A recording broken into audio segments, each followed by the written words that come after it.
काल परीक्षित महाराज जगे, जग करके स्नान ध्यान किया, वस्त्र पहने और तिजोरी खोल के एक मुकुट धारण किया। ये जो मुकुट धारण किया आज संयोग, कौन सा मुकुट है? ये मुकुट था पापी जरासंध का। भीम ने वध किया था, मुकुट ले आए थे निशानी के रूप में, तिजोरी में रखा था। हम आप भी कभी कभी पुरानी पुरानी चीजें निकाल के पहनते हैं। इनका मन हुआ, इन्होंने वो मुकुट पहन लिया। अब ये सोने का मुकुट था पापी जरासंध का, कलयुग को मिल गया मौका और ये सोने में आके बैठ गया। जो सोने में बैठा तो परीक्षित जी जैसा धर्मात्मा, पांडवों का वंशज, भगवान के गर्भ में दर्शन किए, ऐसे महाराज परम तेजस्वी महाराज परीक्षित कलयुग बुद्धि में आते ही इनके मन में पहला दोष आया। क्या आया? बोले चलो शिकार खेलने चलो। जिनके यहाँ कभी जीव हिंसा नहीं होती, आज इनके मन में आ गया शिकार खेलो। ये कलयुग का वास है। कभी तुम्हारा हमारा मन कहीं कुमार्ग पे भागे ना, सावधान हो जाना, कथा को याद कर लेना। गुरुजी ने बता रखा है, महाराज जी ने बताया है कि कभी भी मन अगर कुमार्ग पे जा रहा हो तो जरूर कहीं ना कहीं कोई ऐसी घटना हुई है कि कलयुग आ रहा है। सावधान हो जाओ, गुरुजी का स्मरण करो, राधा गोविंद का स्मरण करो और उस रास्ते को तत्काल छोड़ दो।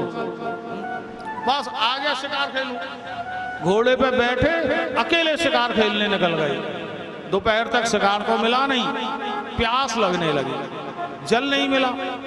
कैसे जल पिए? तो एक समीक ऋषि रहते हैं, उनकी कुटिया में गए और कुटिया में जाकर के आवाज लगाई, बोले गुरुदेव प्यास लगी है, जल दे दो। समीक ऋषि भजन कर रहे थे। अब महात्मा तो महात्मा, हम मान लो जाने किस ध्यान में बैठे हैं, आप आ गए तो आ गए। उन्होंने उत्तर नहीं दिया। परीक्षित महाराज को क्रोध आ गया। दूसरा दोष, ये सब कलयुग के दोष है। अभी शिकार खेलने का दोष आया, अब दोष आ गया कि क्रोध आ गया। परीक्षित जैसे भगवान के भक्त, पांडवों के वंशज, जो संतों के चरणों में सदा समर्पित रहते, उनके मन में क्रोध आ गया। उन्होंने कहा देखो महात्मा को, ढोंगी महात्मा को, मैं राजा आया हूं और मेरी अवज्ञा कर रहे हैं महात्मा। अभी देखता हूं इनकी तपस्या को।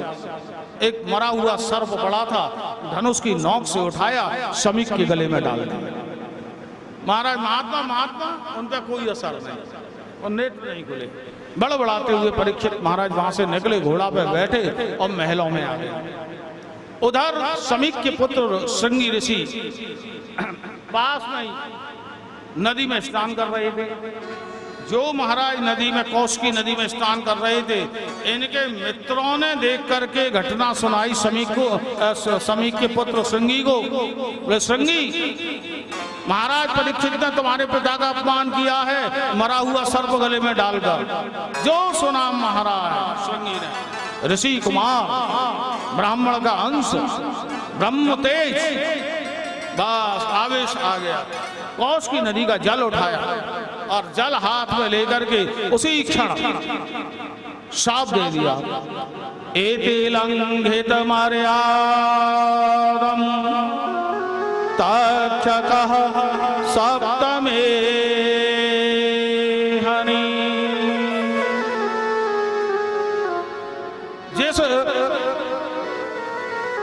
जैसे महाराज राजा ने मेरे देव समान पिता का अपमान किया है, तो तक्षक सर्प उसके कोई मरे हुए को डाल करके मैं शाप देता हूं कि आज के 7वें दिन वही तक्षक जाति का सर्प इनको आकर परीक्षित को डसेगा और उसके डसने से इनकी मृत्यु हो जाएगी।